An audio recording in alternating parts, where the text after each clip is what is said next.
மீறல் மாதனைந்து மலர்வாடி சிந்த மிகவானில் இந்துவையில் காய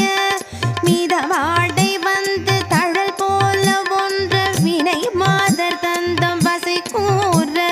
புறவாணர் குன்றின் உரை பேதை கொண்ட கொடிதான துன்பமயல் தீர குளிர் மாலையின் கணனி மாலை தந்து குறை தீர வந்து உருகாயோ மரிமானுகந்த இறையோன் மகிழ்ந்து வழிபாடு தந்த மதியாள மலை மாவு சிந்த அலைவேலை என்ற வடிவேலெறிந்த அரிதீரா